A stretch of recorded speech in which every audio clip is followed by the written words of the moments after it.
Hello lab owners, आज हम यहाँ पर आए हैं लैब के कुछ प्रॉब्लम्स डिस्कस करने के लिए।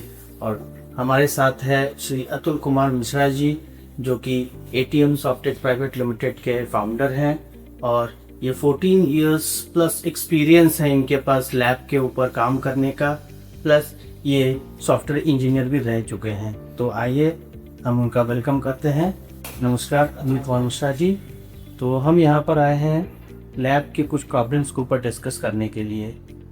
आप जैसे कि जानते हैं कि आज के टाइम पे लैब चलाना और पूरा उसको मेंटेन करना एक बहुत बड़ा चैलेंज हो चुका है। तो हम जानना चाहते हैं कि आपने जो ये एटीएम सॉफ्टटेक है, हमें कैसे हेल्प कर पाएगा एक लैब ओनर को सही तरीके से लैब को चलाने में और प्रॉफिटेबल रखने के लिए।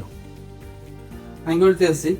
देखिए, इसके लिए मैं आपको मेन जो बोलना चाहूँगा कि किसी भी चीज़ में एक सॉफ्टवेयर का होना ही परफेक्ट नहीं है। ठीक है, आपका सॉफ्टवेयर किस लेवल का है वो सारी चीज़ों में पूरा डिपेंड करता है। जैसे कि क्या है कि भाई मैं सॉफ्टवेयर में जो एटीएम पैथोवेब है, इसका मेन फ्लो क्या है कि सॉफ्टवेयर का फ्लो जो कि बहुत ईजी है। मतलब आप फ्रैक्शन ऑफ सेकेंड में पेशेंट्स की एंट्री कर लो, फ्रैक्शन ऑफ सेकेंड में पेशेंट्स रिपोर्ट निकाल दो। उसके अलावा आपका पूरा अकाउंट्स, चाहे लैब का इंटरनल अकाउंट्स हो, चाहे आपका रेफरल बेनिफिट देना हुआ एजेंट्स या डॉक्टर्स को, या आपके खर्चे को मेंटेन करना हुआ, और पूरा जो है प्रॉफिट लॉस में है कि नहीं है इसको जानना हुआ, तो सारी चीज़ों को जानने में सिर्फ फ्रैक्शन ऑफ सेकंड में एक बटन पे क्लिक करने पर ही आपका सारा अकाउंट से मेंटेन हो जाएगा। तो इसमें क्या है कि आपको काम करने में भी बहुत सुविधा होगी, क्योंकि ऐसा नहीं कि कोई कॉम्प्लिकेशन है सॉफ्टवेयर यूज करने में और अकाउंट्स मैनेज करने में भी हो।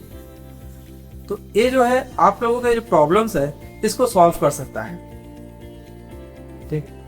और एक इशू ये भी आता है कि जैसे लैब में हमारे पास सोचिए बहुत सारे मशीन्स हैं, ठीक है, तो उसमें जब वो सॉफ्टवेयर लेते हैं ओनर्स, तो वो जो सॉफ्टवेयर, तो उनको अलग अलग सॉफ्टवेयर लेना पड़ता है हर एक सिस्टम के लिए, हर एक यूज़र के लिए, तो उनका कॉस्ट जो है बहुत हाई चला जाता है।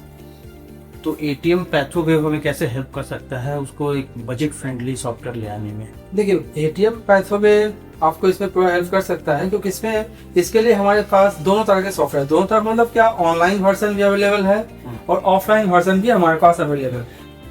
ऑनलाइन वर्जन है तो आप कहीं से कुछ भी एक्सेस कर सकते हो।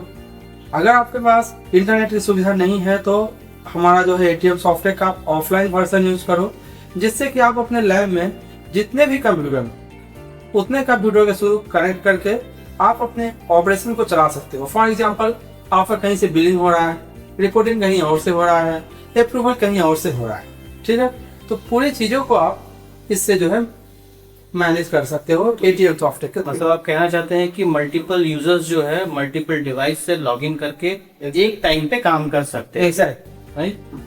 अच्छा, एक और प्रॉब्लम जो लैब ओनर्स की तरफ से आता है, जो फेस करते हैं वो कि लैब ओनर्स हमेशा लैब में प्रेजेंट नहीं रह सकते, उन्हें कुछ भी काम से बाहर इधर उधर जाना पड़ता है, लेकिन उनके पीछे लैब में क्या हो रहा है, कैसे हो रहा है, प्रोसेस सारे हो रहे हैं नहीं हो रहे हैं, बुकिंग्स कितने कैसे हो रहे हैं, तो ये सारी चीज़ें वो कैसे ट्रैक करें? देखिए, ये सारी चीज़ें जो है अगर उनके पास ऑनलाइन सॉफ्टवेयर है तो वो अपने मोबाइल से ट्रैक कर सकते हैं।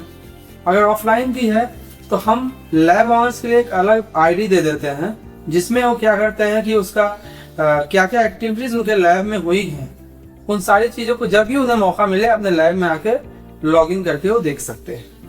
तो इसका मतलब वो लैब में क्या एंट्री हो रहा है, कितने पेशेंट्स का एंट्री हो गया, कितने क्या जनरेट हो रहे हैं रेवेन्यूज वगैरह, उनके एजेंट्स के जो भी रिकॉर्ड्स है वो सारे कुछ उनको देख सकते हैं मोबाइल से ही। वो सारे कुछ वो देख सकते हैं। अगर वो क्लाउड वर्जन यूज कर रहे हैं मोबाइल से देख सकते हैं वो सारी चीजें।